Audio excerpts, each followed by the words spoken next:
సమయంలో ప్రియులారా, యెషయా గ్రంథం 38వ అధ్యాయంలో మనందరికీ తెలిసినట్లుగా హిజ్కియా రాజు ఉన్నాడు. యూదా రాజు అయినటువంటి హిజ్కియా యొక్క జీవితంలో ఏమొచ్చిందంటమ్మా? మరణకరమైనటువంటి రోగం వచ్చిందంట. దేవుని నమ్మినటువంటి వ్యక్తి, దేవుని కోసం జీవించినటువంటి వ్యక్తి, అతని జీవితంలో మరణకరమైన రోగం రావటం ఏంటండి అని ప్రశ్నలు రావచ్చు. దేవుని నమ్మినటువంటి బిడ్డల యొక్క జీవితాల్లో కూడా శ్రమలు, బాధలు, ఇబ్బందులు, ఇరుకులు వస్తాయి. అందరికి వచ్చినట్లే వస్తాయి కదండి. లోకంలో మీకు ఏముందంటమ్మా? శ్రమ కలుగును అని మరి యోహాను సువార్త 16వ అధ్యాయం 33వ వచనంలో ప్రభు సెలవిస్తున్నాడు. అయినను ఏంటంట? ధైర్యం తెచ్చుకోండి, నేను లోకాన్ని జయించాను. ఏమంటే శ్రమలు రావని కాదు. అందరు బాగానే ఉన్నారు, నేను బాగలేదేంది? అందరి పరిస్థితి మెరుగ్గా ఉంది, నా పరిస్థితి ఏంది ఇలా ఉంది అని మనం చాలాసార్లు వ్యసన పడుతూ ఉంటాం.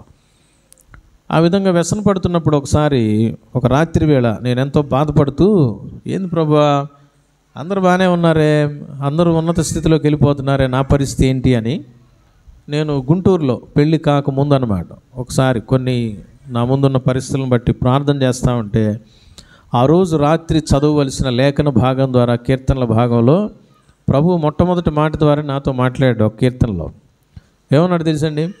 దుర్జనులను చూచి మత్సరపడకుడి అని అన్నాడు. అంతే, ఒక్కసారిగా సైలెంట్ అయిపోయాం. ఇంకా పిల్లరా, ఈ రోజున మనం ప్రభువుని ఎరిగిన వారమండి. ప్రభువుని ఎరిగినటువంటి మన యొక్క జీవితాల్లో ఏదైనా శ్రమ కానీ, రోగం కానీ, బాధ కానీ, ఇబ్బంది కానీ, ఇరుగు కానీ, సమస్య కానీ, లేమి కానీ, కొరత కానీ వస్తే అది ప్రభు యొక్క పర్మిషన్ బట్టి వచ్చిందనే విషయాన్ని గుర్తెరిగి ఆయన మహింపరచాలి. ఎందుకంటే మొదటి దశలోని పత్రిక 5వ అధ్యాయంలో 16-17 వచనాలు ఏమి రాయబడిందమ్మా? ప్రతి విషయమునందును దేవునికి ఏం చేయాలంట బాబు? కృతజ్ఞతాస్తుతులు చెల్లించాలి. ఇలాగు చేయుట మరి మీ జీవితంలో ప్రభు అయిన క్రీస్తు యేసునందు దేవుని చిత్తం అంటున్నాడు. ప్రియులారా, దేవుని చిత్తం అంట. ప్రభువుకు మనం స్తుతి చెల్లించాలి, ఘనపరచాలి.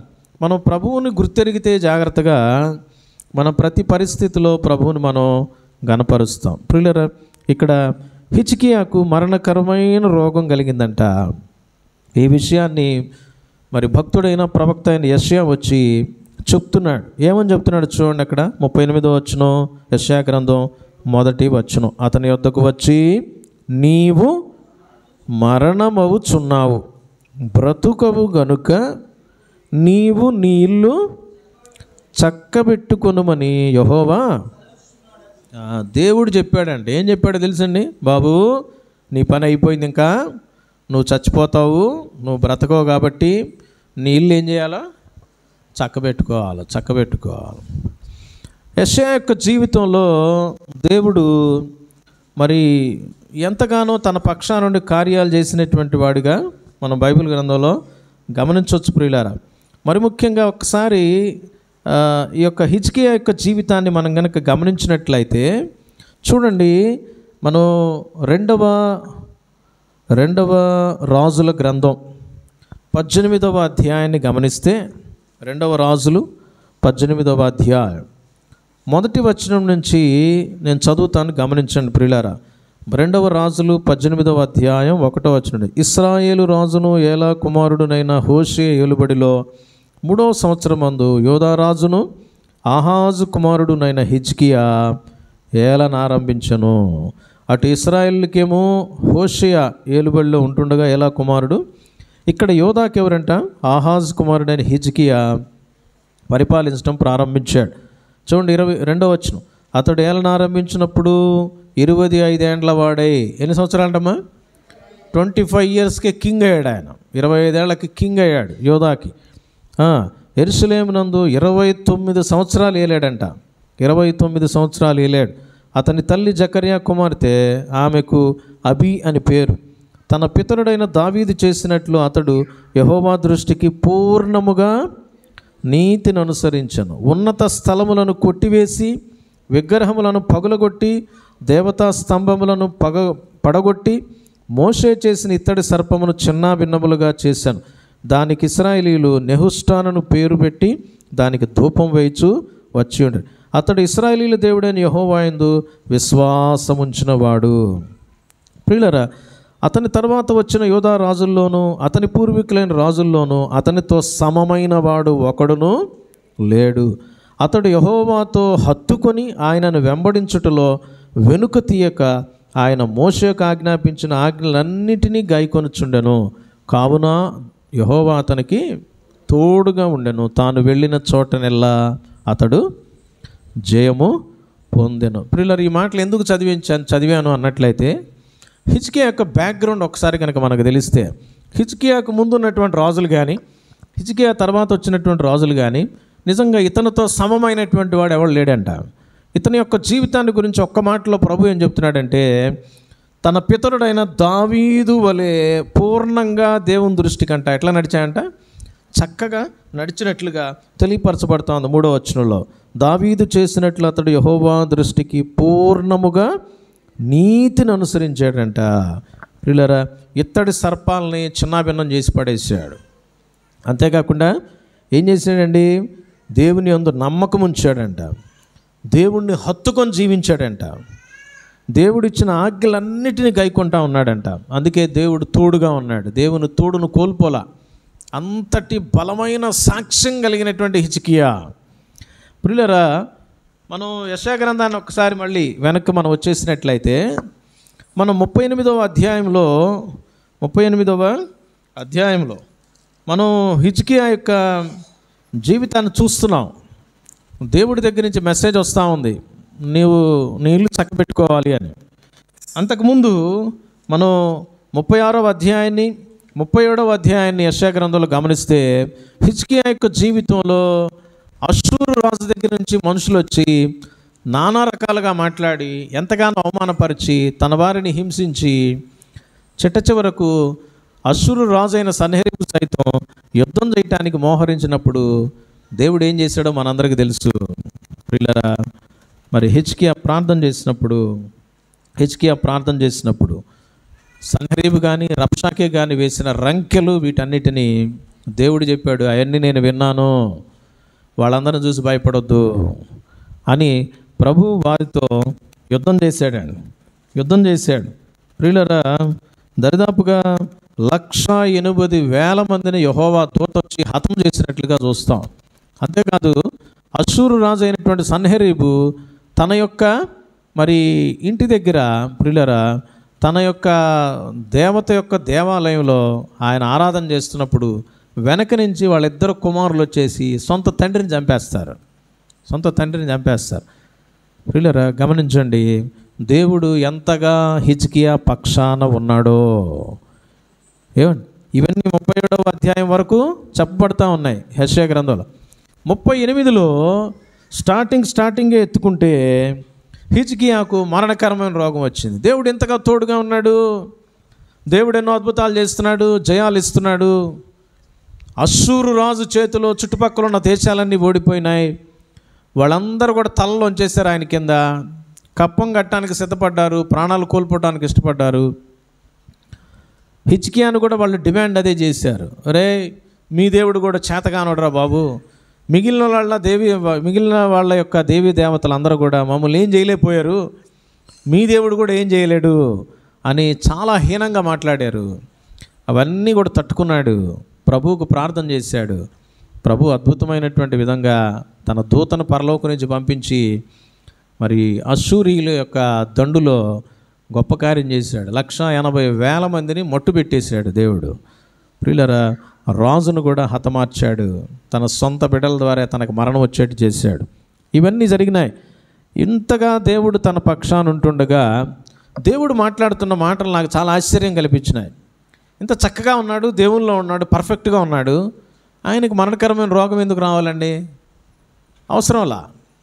పిల్లరా, చాలా సందర్భాల్లో ప్రభువులో మనం చక్కగా ఉంటాం, ముందుకెళ్తూ ఉంటాం, బైబిల్ చదువుతూ ఉంటాం, ప్రార్థన చేస్తూ ఉంటాం, సంఘంలో ఉంటాం, అన్నింటిలో ఉంటాం. కానీ సడన్గా మన యొక్క జీవితాల్లో కొన్ని సమస్యలు ఎదురవుతాయి. ఏంటి కారణం? దేవుడు ఏమైనా విడిచిపెడుతున్నాడా? దేవుడు ఏమైనా వదిలేస్తున్నాడా? దేవుడికి ఏమైనా నచ్చట్లేదా? రకరకాల ప్రశ్నలు మన జీవితాల్లో వస్తాయి. అయితే హిజ్కియా యొక్క జీవిత అనుభవాన్ని మనం పరిశీలన చేసుకున్నప్పుడు ఎక్కడైనా మన జీవితాలు కూడా అలా ఉన్నాయేమో అన్ని టెస్ట్ చేసుకొని ప్రభువుని కనపరుద్దాం ప్రియులారా. హిజ్కియా చాలా బాగా ఉన్నాడు. అటువంటి పరిస్థితుల్లో ప్రభు తన ప్రవక్తను పంపించాడు. ఇతను జబ్బును పడ్డాడు ప్రియులారా. దరిదాపుగా ఇతనికి వచ్చినటువంటి వ్యాధిని క్యాన్సర్గా మనం పరిగణించవచ్చు. అతనికి ఒక పుండు పుట్టిందంట ప్రియులారా. మరి మనం గమనిస్తున్నప్పుడు మరణకరమైనటువంటి రోగము హిజ్కియాకు కలిగింది. ఎందుకు ఆ మరణకరమైన పరిస్థితి వచ్చింది అనంటే ప్రభు మహిమ పొందడానికి, తన బిడ్డల యొక్క జీవితంలో ప్రభు ఎంత గొప్పవాడో చూపించడానికి. లాజరు చనిపోకుండానే ప్రభు కొంతకాలం బతికించి ఉండొచ్చు, కానీ చనిపోయేదాకా వేరే ఊరిలో ఉన్నాడు యేసు ప్రభు వారు. శిష్యులు అంటారు, అయ్యా ఆయన చాలా అనారోగ్యంగా ఉన్నాడు, నువ్వెంతో ప్రేమించే లాజరు అని అన్నప్పుడు, అవునా అని చెప్పేసి ప్రభు వారు అక్కడ వెయిట్ చేస్తాడు. లాజరు చనిపోయి 4 రోజులు అయిన తర్వాత బయలుదేరి అక్కడికి వస్తారు. ప్రభువుకు తెలీదా ప్రభు ఎందుకు అలా చేస్తున్నాడు అని అంటే, ఆయనకు సమస్తము తెలుసు. ఆయన ప్రతి కార్యాన్ని తన మహిమ నిమిత్తమై రూపిస్తాడు. తన బిడ్డల యొక్క జీవితంలో అద్భుతమైనటువంటి కార్యాలు చేయటానికి ఆయన సంసిద్ధుడవుతాడు. ఆయన ప్రతి కార్యం వెనుక ఒక ప్రణాళిక ఉంటుంది.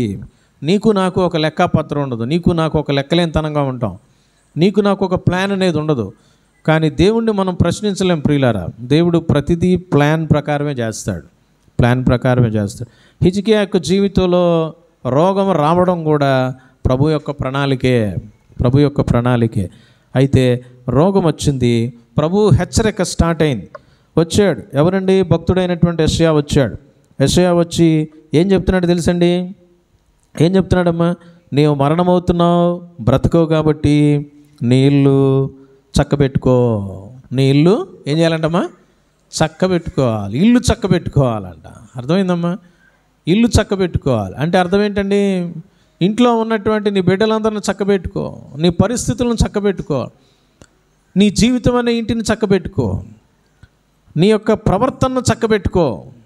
ప్రియులారా, నేను అనుకుంటాను దేవుడు అద్భుతమైనటువంటి కార్యాలు చేసిన తర్వాత ఒకవేళ హిజ్కియా యొక్క జీవితంలో కొంత లూజ్ అనేది వచ్చిందేమో. మనం ప్రభువుని వెంబడిస్తూ ఆరాధిస్తూ మహింపరుస్తూ కొంత లూజ్ అనమాట. అర్థమైందండి? మందిరం అంటే ఆసక్తి లేకపోవడం, దేవుని పాటలంటే ఆసక్తి తగ్గి సినిమా పాటలు పాడుకోవటం, దేవుని వాక్యం వినడం కంటే కూడా క్రికెట్ మ్యాచ్లు, సినిమాలు, టీవీలు పెట్టుకొని ఎక్కువ టైము మనం ఎంటర్టైన్ చేయటం. ఏమండి? కొంత లూజ్ అనమాట. పక్కన భక్తి ఉంటుంది అంతే. మళ్ళీ పొద్దున్న లేస్తాం, బైబిల్ చదువుతాం, ప్రార్థనకు వస్తాం, అన్నీ చేస్తాం. కానీ ఎక్కడో అక్కడ అవకాశాలు ఇస్తామంటాం. అపవాదికి చోటు ఇవ్వద్దని ప్రభువు చెప్తే మనం ఏం చేస్తామంటాం? మాటికి నువ్వేంద్రా నాకు చెప్పేది అన్నట్టుగా దేవుడి మీద తిరుగుబాటు చేస్తూ ఉంటాం. ఏమండి? ఒకవేళ పాస్టర్ గారు ఏదైనా చెప్పారనుకోండి, పాస్టర్ గారి మీద కూడా ఏం చేస్తారు? తిరుగుబాటు చేసే, నువ్వేంది చెప్పేది, మాకు మా ఇష్టం వచ్చినట్టు వస్తాం అని మనలో చాలామంది చేస్తుంటారు. చూసారా? అలాగా కూడా ఉంటుందన్నమాట. అయితే ఇదే నాకు అనిపించింది.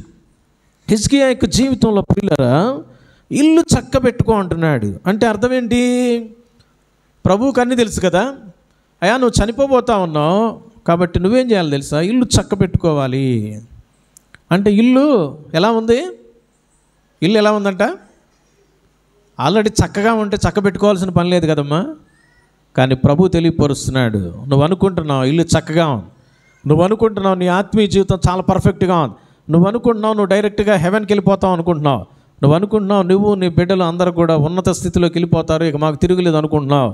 కానీ ప్రభు అంటున్నాడు, నీ జీవితం ఘనంగా ప్రారంభించబడిందేమో, అద్భుతమైన కార్యాలు నా కోసం చేసేవేమో, నీ పక్షాన నేనే దిగొచ్చి నీ పక్షాన ఉండి మరి అశ్షూరు రాజును సైతం ఓడింపజేశాను, ఎన్నో కార్యాలు గొప్ప కార్యాలు నేను చేస్తూ వస్తున్నాను, ఇవన్నీ ఉన్నాయిలే అని చెప్పేసి నీ జీవితంలో నీవు కొంత ఏం చేస్తున్నావు? కొంత ఆగావు, కొంత లూజ్ ఇచ్చావు, కొంత అవకాశం ఇస్తున్నావు సాతానుడికి. తస్మా జాగ్రత్త. ఇల్లు ఇప్పుడు ఏమైపోయిందో తెలుసా? చక్కగా లేదు, చక్కని అమరికలో లేదు, అస్తవ్యస్తంగా ఉంది. చక్కబెట్టుకోవాలి, ఇల్లు చక్కబెట్టుకోవాలి. ప్రియులారా వింటున్నారమ్మా? ఇల్లు అంట చక్కబెట్టుకోవాలని. ఇల్లు చక్కబెట్టుకో అని చెప్తే గబగబా ఇంటికి వెళ్ళిపోయి ఏమండి, లేదా అక్కడి నుంచి ఆజ్ఞాపించి, రే నువ్వు ఎట్టున్నావురా, అని కుమారుల గురించో, కుమార్తెల గురించో, భార్య గురించో, ఏమన్నా తన యొక్క రాజ్యం గురించో ఏమైనా వాకపు చేశాడా? ఇల్లు చక్కబెట్టుకో అని ప్రభు యొద్ద నుంచి మాట వస్తే హిజ్కియా ఏమి చక్కబెట్టుకోవడానికి సిద్ధపడ్డాడు? ఒకసారి మనం గమనిస్తాం ప్రియులరా, చూద్దాం ఈ యొక్క లేఖన భాగంలో నుంచి. చూడండి ప్రియులరా, నీ ఇల్లు చక్కబెట్టుకొనుమని యెహోవా సెలవిచ్చుచున్నాడని చెప్పగా, యెషయా 38:1 చదివాను. 2 అతడు చెప్పిన వెంటనే ఏం చేస్తున్నాడంట? అతడు తన ముఖమును ఏం చేశాడండి?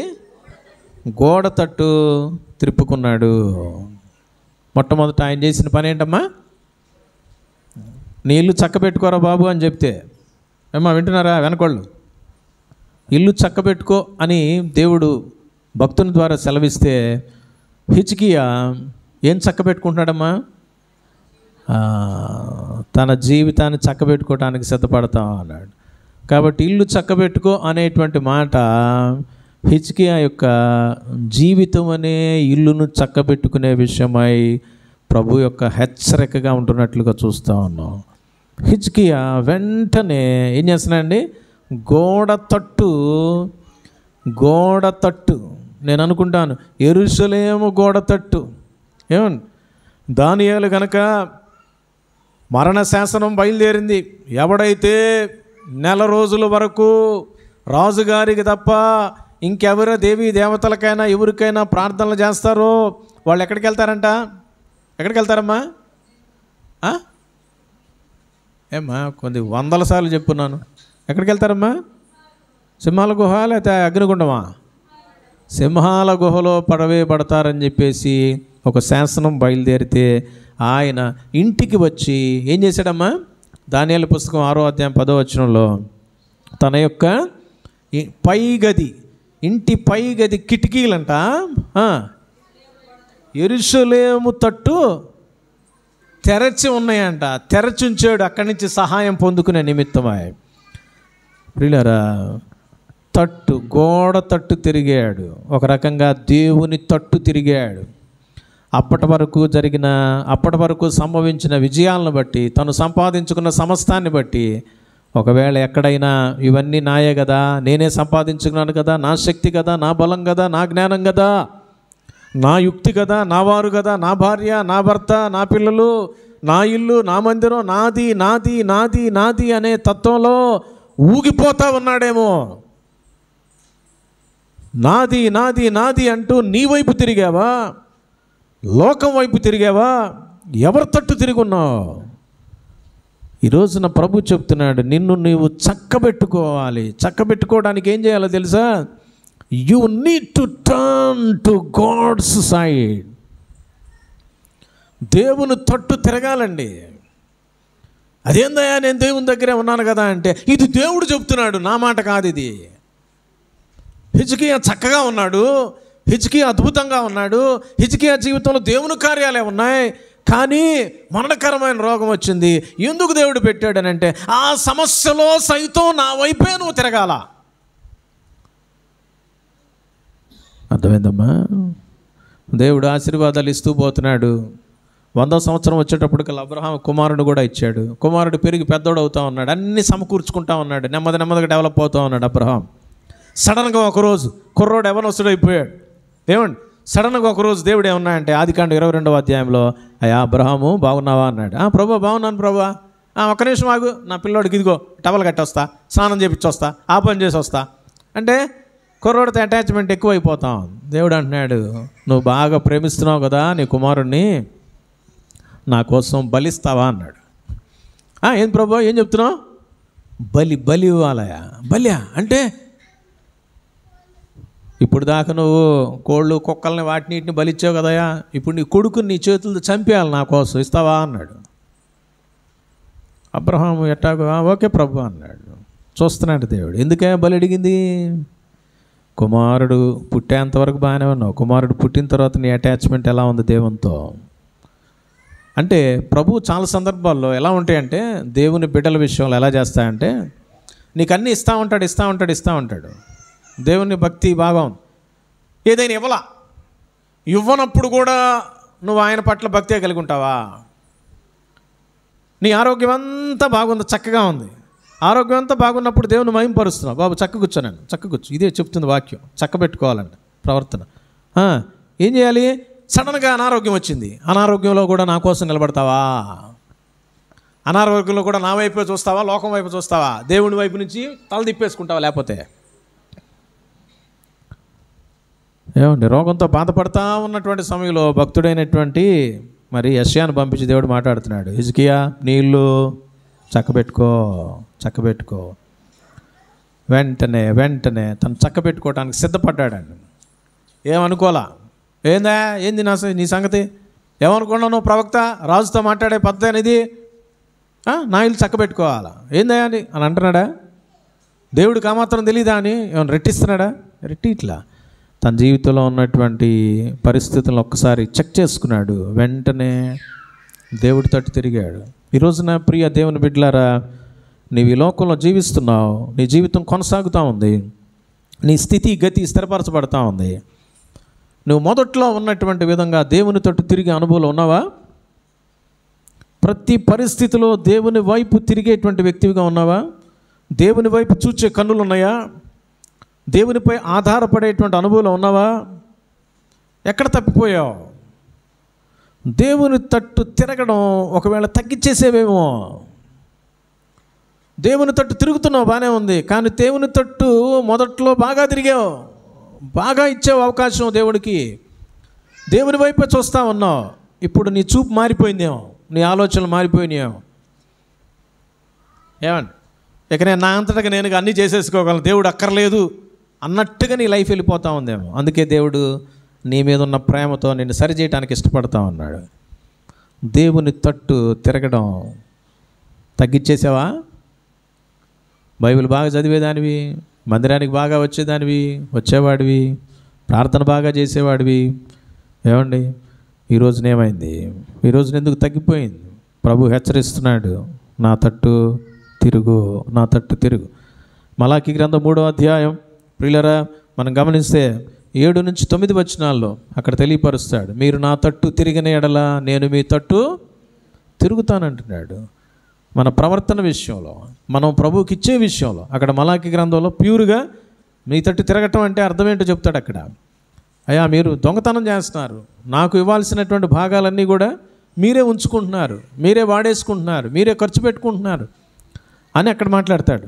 ప్రియులరా, ఇంకా మనం అనేక సందర్భాలు గమనిస్తున్నట్లయితే దేవునికి ఇవ్వాల్సినటువంటి సమయం దేవునికి ఇస్తున్నావా? బైబిల్ చదువుతున్నావా? ప్రార్థన చేస్తున్నావా? ఏమండి, ఆదివారం మందిరానికి ఇవ్వాల్సినటువంటి సమయం ఇవ్వగలుగుతున్నావు నువ్వు? 9:30 నుంచి ఎప్పుడు దాకమ్మా? 12:30 దాకా. ఎన్నింటికి వచ్చావు?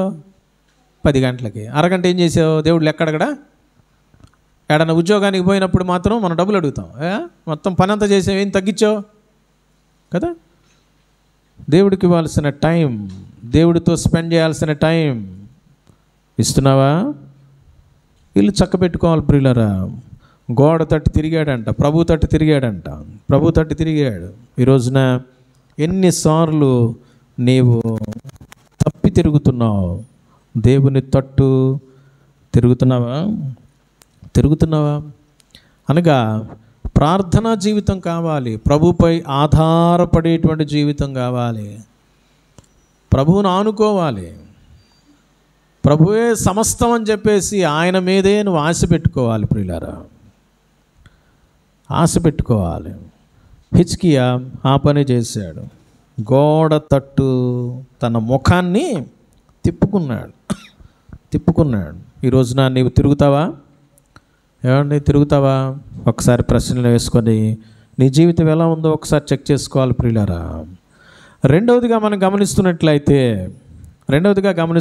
చూడండి 38వ అధ్యాయం 3వ వచనం. గోడ తట్టు త్రిప్పుకొని, యెహోవా యథార్థ హృదయుడనై సత్యముతో నీ సన్నిధిని నేనెట్లు నడుచుకొంటినో, నీ దృష్టికి అనుకూలముగా సమస్తమును నేనెట్లు జరిగించుతునో కృపతో జ్ఞాపకము చేసుకొనుమని ప్రార్థన చేస్తున్నాడు ప్రియులారా. చూడండి, ఇల్లు చక్కబెట్టుకోవటం అంటే 3వ వచనంలో హిజ్కియా చేస్తున్నటువంటి పని, ఆయన సన్నిధిని కోరాడు. ఆయన నడతను ఒక్కసారి పరిశీలన చేసుకుంటా ఉన్నాడు. దేవుని దృష్టిలో అనుకూలంగా నేను సమస్తం ఎట్లా జరిగిస్తున్నాను అనేటువంటి విషయాలను జ్ఞాపకం చేసుకుంటా ఉన్నాడు. మన ప్రవర్తనను ఒక్కసారి ఆలోచన చేసుకోవాలి, మన పద్ధతులను ఒకసారి ఆలోచన చేసుకోవాలి, మన అప్రోచ్ని ఒకసారి ఆలోచన చేసుకోవాలి, మన నిర్ణయాలను ఒకసారి ఆలోచన చేసుకోవాలి, మన యొక్క ప్రయాణాలను ఒకసారి ఆలోచన చేసుకోవాలి, మన తిండి తిప్పలను ఒకసారి ఆలోచన చేయాలి, మనం కట్టుకునే బట్టలను మనం ఒకసారి ఆలోచన చేయాలి, మనము మరియు మన పిల్లలను పెంచి పెద్ద చేసేటువంటి లేదా నీవు పెరిగే విధానాన్ని ఒకసారి ఆలోచన చేసుకోవాలి. ఎటువంటి విధంగా నీ నడత ఉన్నది, నీ పడక ఉన్నది, నీ ప్రవర్తన ఉన్నది, నీ పద్ధతులు ఉన్నాయి, చక్కబెట్టుకోవాలి ప్రియులారా, చక్కబెట్టుకోవాలి. నీవు నేను అనుకోవచ్చేమో నా ఇల్లు చాలా పర్ఫెక్ట్గా ఉందని అనుకుంటున్నావేమో, ఇసుక మీద నీ జీవితాన్ని అరేంజ్ చేసుకుంటున్నావేమో, బండ ఉండాల్సినటువంటి ప్లేస్లో, వాక్యం ఉండాల్సినటువంటి ప్లేస్లో లోక సంబంధమైన మూలపాఠాలు ఉంటున్నాయేమో. తస్మాత్ జాగ్రత్త. ప్రభు నిన్ను లెక్కడుగుతాడు నీ జీవితాన్ని గురించి. నీకోసం ప్రాణం పెట్టి రక్తం కార్చాడు ఆయన, నిన్ను తన విలువైనటువంటి రక్తంతో కొన్నటువంటి ప్రభువుకి హక్కు ఉంది. ఆయన నిన్ను అడుగుతాడు, ఇవాళ కాక రేపు ఆయన నిన్ను అడుగుతాడు. లెక్కప్ప చెప్పాలి ఆయనకి. లెక్కప్ప చెప్పగలవా? అయ్యా నీ ఇల్లు ఎట్లా ఉంది? ఏదండి 1 కొరింథీ పత్రిక 3వ అధ్యాయం 16-17 వచనాలు, మీ శరీరం దేవుని ఆలయమై ఉన్నవని మీరు ఎరుగరా? ఎవడైనా ఈ ఆలయమును పాడు చేసిన ఎడలా దేవుడు వానిని పాడు చేయను. ఒకవేళ పాడు చేసే వ్యక్తివి నీ జీవితాన్ని నీవే పాడు చేసుకుంటా ఉంటే నిన్ను దేవుడు వదిలిపెట్టడంట. వేరే వాళ్ళు ఎవరైనా నీ జీవితాన్ని పాడు చేయటానికి, నీ యొక్క ఆత్మీయ జీవితాన్ని భ్రష్టు పట్టించడానికి ప్రయత్నం చేస్తే వాళ్ళను కూడా దేవుడు వదలడంట ప్రియులారా. దేవుడే శత్రువు అవుతాడు. తస్మాత్ జాగ్రత్త ప్రియులారా. కాబట్టి ఈ రోజున మనం ఏం చేయాలి అని అన్నట్లయితే, మొట్టమొదటిగా మనం ప్రభు తట్టు తిరగాలి. రెండవదిగా ఏం చేయాలి అన్నట్లయితే 3వ వచనంలో ప్రియులారా, కృపతో జ్ఞాపకము చేసుకొనమని ప్రార్థన చేస్తున్నాడు. దేవుని యొక్క కృపను కోరాలి, దేవుని యొక్క కృపను కోరాలి. దేవుని కృప అయోగ్యులను యోగ్యులుగా చేస్తుంది ప్రియులారా.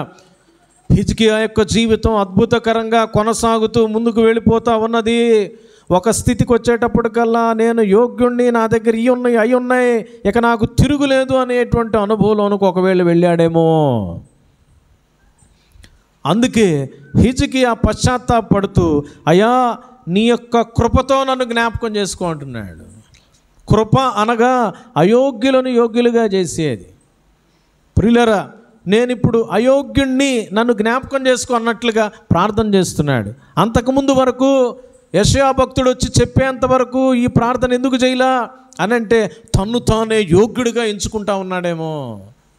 నీ ఉద్యోగాన్ని బట్టి, నీ అందచందాలను బట్టి, నీకున్న స్థితిగతులను బట్టి, నీకున్నటువంటి మరి కార్లు మేడలు మిద్దెలను బట్టి ప్రియులారా, నీకున్న డబ్బును బట్టి, బ్యాంక్ బ్యాలెన్స్ని బట్టి, తెలివి జ్ఞానాన్ని బట్టి, నీకున్నటువంటి సమస్తాన్ని బట్టి ఒకవేళ నువ్వు గర్విస్తున్నావేమో. నేనే యోగ్యుణ్ణి, నాకు తిరుగులేదు అనేటువంటి పరిస్థితిలో ఒకవేళ ఉన్నావేమో. అందుకే ఈ రోజున ప్రభువా, నేను యోగ్యుణ్ణి కాదయ్యా, నేను అయోగ్యుణ్ణి, నన్ను యోగ్యునిగా నువ్వు చెయ్యి. నా అంతటికి నేనుగా యోగ్యుణ్ణి కాలేను, నీవు నన్ను యోగ్యుణ్ణి చేస్తే తప్ప నేను యోగ్యునిగా మారలేను ప్రభువా అని ప్రభు యొక్క కృపను కోరాలి ప్రియులారా. హిజ్కియా కోరాడు. కత్తిని బట్టో, బల్యాన్ని బట్టో, మంది మార్బలాన్ని బట్టో, తన దేశస్తులను బట్టో గర్విస్తే కుదరదండి. 2వ దినవృత్తాంతాల గ్రంథం 20వ అధ్యాయంలో యెహోషాపాతు రాజు తన రాజ్యంలో హాయిగా ఉంటున్నటువంటి సమయంలో తన యొక్క రాజ్యం చుట్టూ 3 వైపుల నుంచి కూడా శత్రు సైన్యం అటాక్ చేయటం ప్రారంభించింది. వేగుల వారు వచ్చి చెప్పేశారు, పరిస్థితి అయిపోయింది ఆయన ఈ పని అన్న. 3 వైపుల నుంచి ఇసుక రేణువులంతా విస్తారంగా శత్రువులు దాడి వస్తున్నారు అని అన్నప్పుడు ఈయన ఏం చేయాలండి? వెంటనే ఏం చేయాలి? మామూలుగా 3 వైపుల నుంచి సేన వచ్చేస్తున్నారు, చంపేస్తారు కదండి. ఆయా పెద్ద పెద్ద దేశాల్లో మనందరం చూస్తూ ఉన్నప్పుడు ఏం చేశారు? ఆ దేశాధ్యక్షులు ఏం చేశారండి? వెంటనే అండర్ గ్రౌండ్లోకి వెళ్ళిపోతారు, పారిపోతారు. ఇమీడియట్గా ఏదో ఒక విమానాన్ని బుక్ చేసుకొని ఎక్కడో చోటకి వెళ్ళిపోతారు ప్రియులారా. అయితే యెహోషాపాతు ఎక్కడికి వెళ్ళాడు తెలుసండి? 2వ దినవృత్తాంతాల గ్రంథం 20వ అధ్యాయం. ఆయన ఎక్కడికి వెళ్ళాడమ్మా? దేవుని మందిరంలోకి వెళ్ళాడండి. యెరూషలేము మందిరానికి వెళ్ళాడు. యూదా వారందరినీ ప్రోగు చేశాడు. దేవుణ్ణి ఆశ్రయించాడు. దేవుని కృపను కోరాడు. ఏమని ప్రార్థన చేస్తున్నాడు తెలుసా? అయ్యా మరి ఈ సమయంలో మేము ఏమి చెయ్యాలన్నా కూడా మాకు చేత కాదు అని ఒప్పుకున్నాడు. ప్రియులారా, we are unworthy fellows, we don't have anything to do. మాకు ఏమీ లేదు ఏమన్నా చేయటానికి కూడా. కృపతో నువ్వు జ్ఞాపకం చేసుకో అని ప్రార్థన చేశాడు యెహోషాపాతు. ఇంకా గొప్ప మాట అన్నాడు ఆయన. ఏమన్నాడు తెలుసండి? కాదు, యెహోషాపాతు అన్న మాట ఏంటో తెలుసా? నీవే మాకు దిక్కు.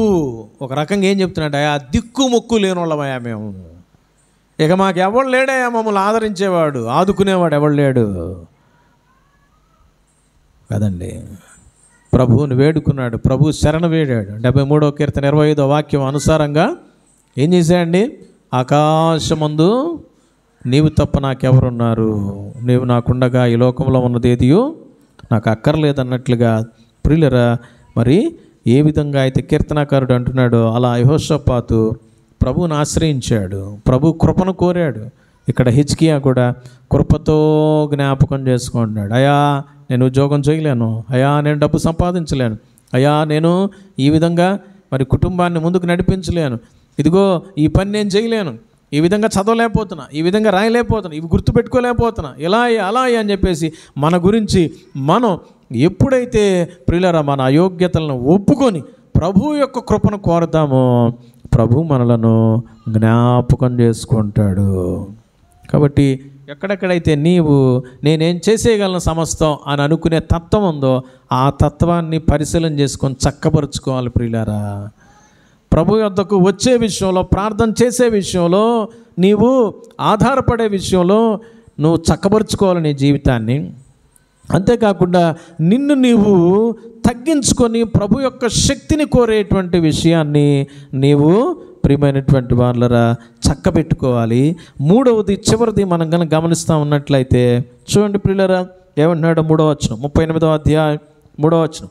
కృపతో జ్ఞాపకం చేసుకొనుమని కన్నీళ్లు విడుచుచు యెహోవాను ప్రార్థింపగా. కన్నీళ్లు విడుచుచు, బాబా పెన్ తీసేనా చూస్తూ ఉంటావే.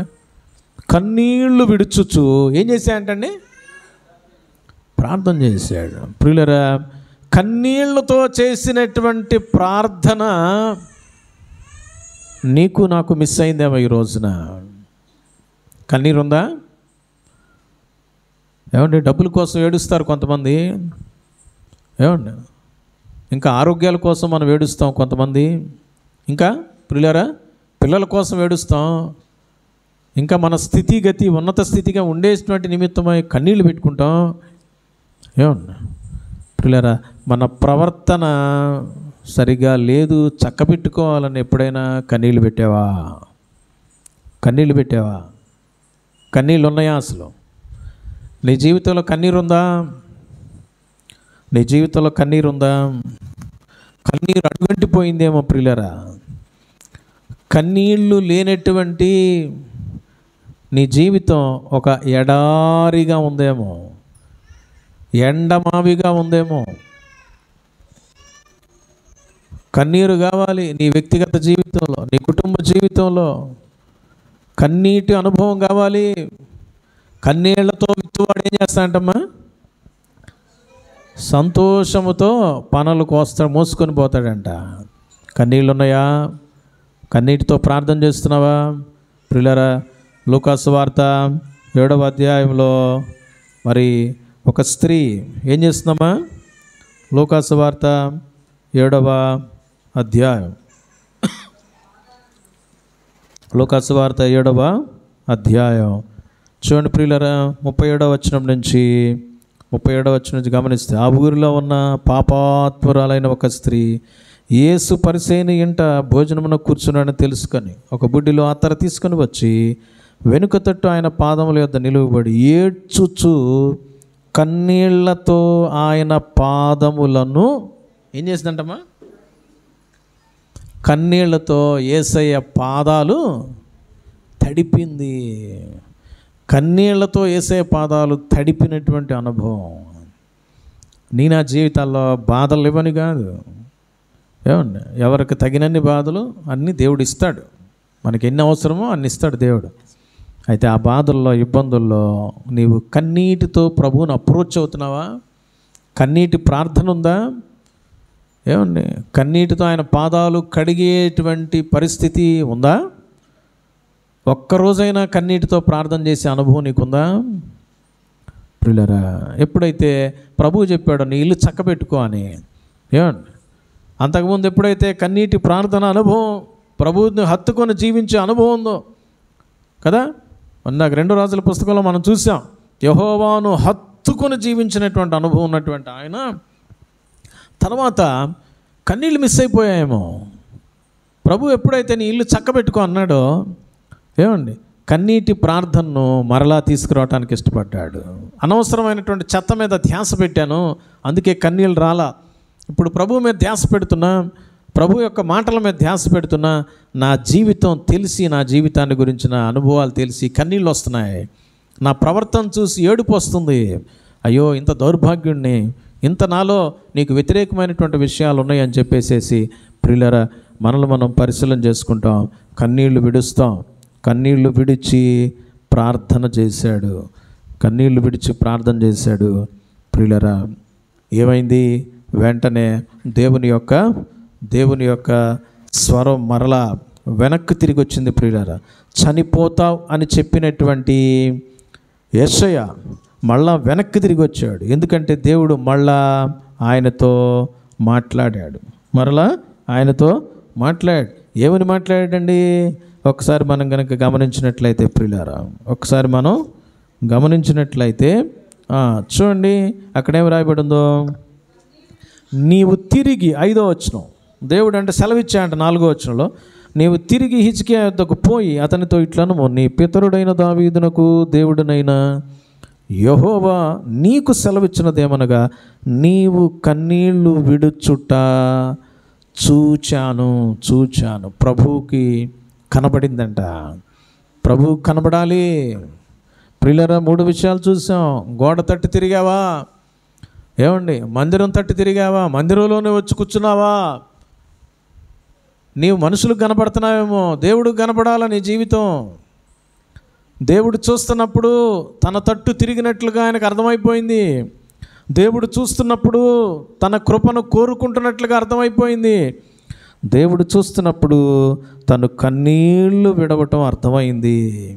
దేవుడు అంటున్నాడు, నీ ప్రార్థన నేను అంగీకరించి ఉన్నాను. బాధలో సైతం, ఇబ్బందిలో సైతం, హెచ్చరిక వచ్చినప్పుడు సరిదిద్దుకున్నావు, ఇల్లును చక్కబెట్టుకున్నావు, ఏమండి, సరిదిద్దుకొని దిద్దుబాటు చేసుకొని మళ్ళా నా పాదాల చెంతకొచ్చావు. నా పాదాల చెంతకొచ్చి కన్నీళ్లతో నా పాదాలు కడుగుతున్నావు గనుక నీ కన్నీళ్లు విడవటం చూచాను, నీ ప్రార్థన నేను అంగీకరిస్తున్నానని చెప్పి ప్రభువారు ఏం చేస్తున్నాడండి? అయ్యా, చనిపోవలసినటువంటి హిజ్కియా గురించి ప్రభు అంటున్నాడు, నీవు ఇంకా 15 సంవత్సరాలు ఇంకా ఎక్స్ట్రా నువ్వు బ్రతుకుతావు. అంతేకాదు ప్రియులారా, మరియు ఈ పట్టణమును నేను కాపాడుచు నిన్నును ఈ పట్టణమును అశ్షూరు రాజు చేతిలో పడకుండా విడిపించెదను. ప్రియులారా, ఎప్పుడైతే ప్రభువు తట్టు తిరుగుతావో, ఎప్పుడైతే దేవుని కృపనే కోరుకుంటావో, ఎప్పుడైతే కన్నీటి ప్రార్థన ద్వారా యేసయ్య పాదాలు నువ్వు తడుపుతావో, కడుగుతావో, నీ వ్యక్తిగత జీవితంలో, నీ కుటుంబ జీవితంలో, సంఘ జీవితంలో ప్రభువు అద్భుత కార్యం చేసి నీకు ఆరోగ్యాన్ని ఇస్తాడు, నీ కుటుంబానికి ఆరోగ్యాన్ని ఇస్తాడు, నీ బిడ్డలకు ఆరోగ్యాన్ని ఇస్తాడు, నీ యొక్క ఆయుష్యాన్ని పెంచుతాడు. దేవుడు హిజ్కియా యొక్క ఆయుష్యాన్ని పెంచాడండి. ఏమండి, ఇక ఏమీ లేదు, ఒక్క క్షణం కూడా ఇక ఉండటానికి లేని పరిస్థితి నుంచి 15 సంవత్సరాల సమయాన్ని భూమి మీద ఆయన ఎక్స్టెండ్ చేశాడు. ప్రియులారా, అంతేకాదు శత్రువుల చేతిలో పడకుండా నిన్ను ఈ పట్టణాన్ని కాపాడతా. శత్రువు బారిన పడకుండా నిన్ను, నీ కుటుంబాన్ని, నీ పట్టణాన్ని, నీ సంఘాన్ని ప్రభువు కాపాడటానికి ఇష్టపడతా ఉన్నాడు. కాబట్టి నిన్ను నీవు దేవుని చేత కాపాడబడాలి అంటే, నీ కుటుంబాన్ని దేవుని చేత పరిరక్షించుకోవాలి అంటే, ఏమండి, నీ చుట్టూ ఉన్న సమాజాన్ని దేవుని కోసం గెలవాలి అంటే, నా జీవితాల్లో హిజ్కియా వలె పశ్చాత్తాపంతో కూడినటువంటి ప్రార్థన అనుభవం, ప్రభువు తట్టు తిరిగే అనుభవం. ఏమండి, అంతేకాకుండా ప్రియులారా, ప్రభు యొక్క కృపను కోరేటువంటి అనుభవం.